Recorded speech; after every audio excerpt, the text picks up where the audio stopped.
Hello दोस्तों, कैसे हैं आप सब लोग। उम्मीद करता हूं काफ़ी अच्छे होंगे। तो दोस्तों आज के इस वीडियो के अंदर हम रिव्यू करने वाले हैं, नया अपकमिंग आईपीओ आने वाला है। काफ़ी दिन बाद हमें आईपीओ देखने को मिला है। तो 30 अप्रैल से लेकर 5 मई के बीच में यह आईपीओ ओपन रहेगा। ऑन ईएमआई टेक्नोलॉजी सॉल्यूशंस का आईपीओ।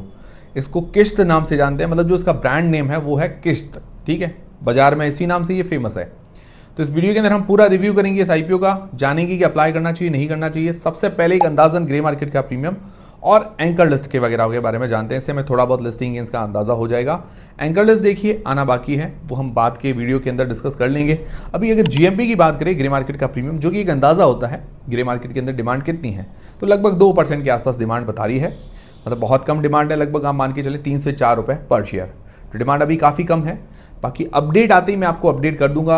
जीएमपी के अंदर कोई अपडेट आता है या एंकर लिस्ट आती है तो अपडेट मिल जाएगा। इसीलिए टेलीग्राम को ज्वाइन कर लीजिए। टेलीग्राम, व्हाट्सएप, फेसबुक सबके लिंक डिस्क्रिप्शन के अंदर है, और लिंक से ही ज्वाइन कीजिए क्योंकि बहुत सारे हमारे फ्रॉड चैनल्स हैं, आपके साथ कहीं धोखा ना हो जाए। तो लिंक डिस्क्रिप्शन के अंदर ज्वाइन कर लीजिए।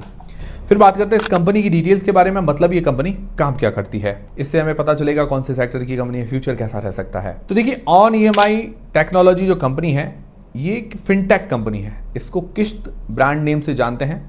फिनटेक मतलब क्या होता है कि ये कंपनी जो है, आपको सिंपल भाषा में बता देता हूँ, लोन प्रोवाइड करवाती है। जो छोटे छोटे लोग, मतलब आप दुकानदार कहें या छोटा जो लोन प्रोवाइड करवाना है वो ये प्रोवाइड करवाती है। ज़्यादा बड़े लोन नहीं देती है, छोटे लोन देती है। अनसिक्योर्ड लोन मतलब कोई, जैसे सिक्योर्ड लोन क्या होता है कि कुछ गिरवी रखना पड़ता है फिर लोन देते हैं, तो इसके अनसिक्योर्ड लोन देती है। और ज़्यादा इसमें पेपर वर्क वगैरह भी नहीं लगता है। तो ये डिजिटल लोन देती है, मतलब ईएमआई वगैरह।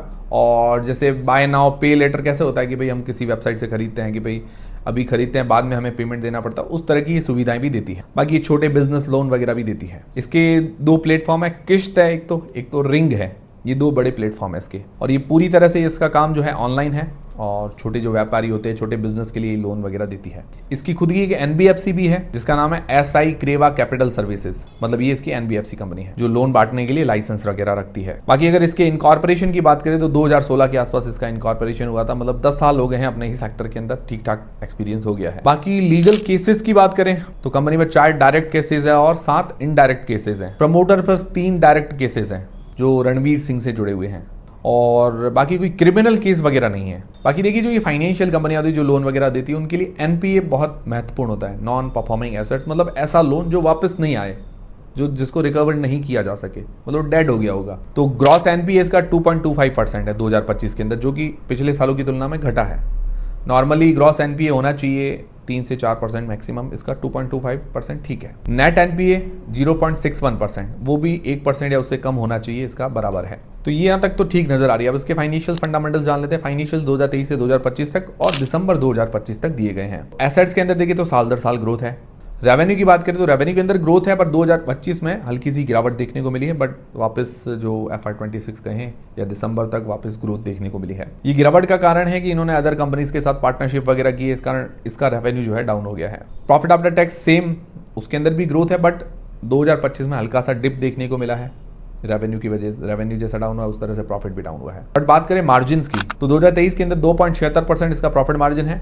2024 के अंदर 11.6% और 2025 के अंदर 11.8% के आसपास इसके प्रॉफिट मार्जिन्स हैं। तो मार्जिन्स के अंदर ग्रोथ है, मार्जिन्स बढ़िया है। बाकी इसकी नेट वर्थ बढ़ी है साल दर साल। रिजर्व्स इसके हाथ में 1242 करोड़ रुपए के हैं। बोरोइंग्स मतलब उधारी है 2047 करोड़ रुपए की। अगर इसका डेट टू इक्विटी रेशियो निकालें तो FY25 तक 1.5 का था, और FY26 मतलब दिसंबर तक अगर देखा जाए तो 1.63 का निकल कर आता है।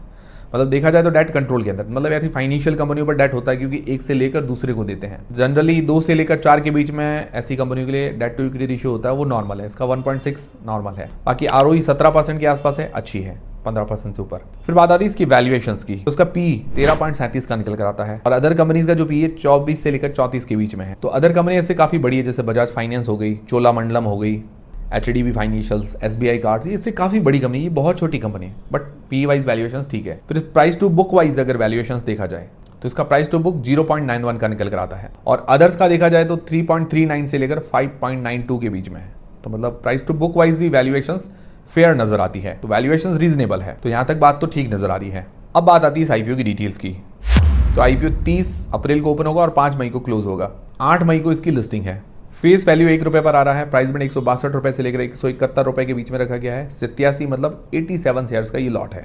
इसका इशू साइज देखा जाए 925.92 करोड़ रुपए का है, जिसके अंदर फ्रेश इशू है 850 करोड़ रुपए के, जो कि इसकी सब्सिडरी वगैरह के अंदर ही काम आने वाले हैं। SI क्रेवा, जो मैंने आपको बताया था, जो इसकी NBFC कंपनी है उसके अंदर काम में लेने वाली है 637 करोड़ रुपए के आसपास, जो फ्यूचर वर्किंग कैपिटल रिक्वायरमेंट के अंदर काम में आने वाला है। अच्छी बात है। OFS है 75.92 करोड़ रुपए का, जिसके अंदर प्रमोटर्स की पहले होल्डिंग है 32.3% और बाद में रह जाएगी 23.3%, मतलब लगभग 9-10% के आसपास हिस्सेदारी सेल कर रहे हैं। ओवरऑल प्रमोटर होल्डिंग कम है, ये थोड़ा सा नेगेटिव है।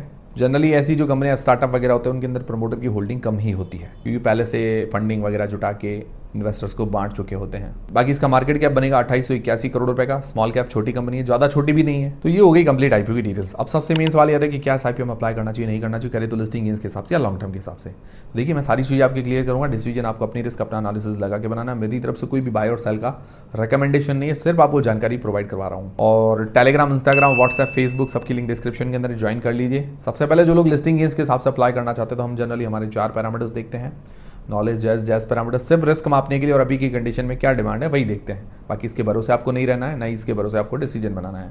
तो सबसे पहले GMP देखें तो 2% के आसपास है। तो GMP में अभी मैं 0 पॉइंट देना चाहूँगा। जनरली 20% होती है तो मैं 1 पॉइंट देता हूँ, 10% होती है तो आधा पॉइंट मिलता है, तो अभी मैं इसको 0 पॉइंट देना चाहूँगा। फिर बात आती है वैल्यूएशंस की। Valuations PE wise, price to book wise valuations अच्छी नजर आती है, तो 1 पॉइंट पूरा देना चाहूँगा। एंकर लिस्ट आना बाकी है, 1000 करोड़ रुपए के आसपास का इशू साइज है, तो एंकर लिस्ट मुझे लगता है ठीक ठाक आ सकती है, तो उसके अंदर भी आधा पॉइंट मिल सकता है। बाकी सब्सक्रिप्शन अगर डिमांड रही तो सब्सक्रिप्शन अच्छा ही मिलेगा। तो अभी सब्सक्रिप्शन एंकर लिस्ट आना बाकी है। अभी 2 में से जो 2 पॉइंट अवेलेबल है उसमें से 1 पॉइंट ही इसको मिलता है, तो मतलब अभी तक लग रहा है कि भाई न्यूट्रल जैसा ही रह सकता है। ठीक है, बाकी डिसीजन आपको अपनी रिस्क, अपना एनालिसिस लगा के ही बनाना है।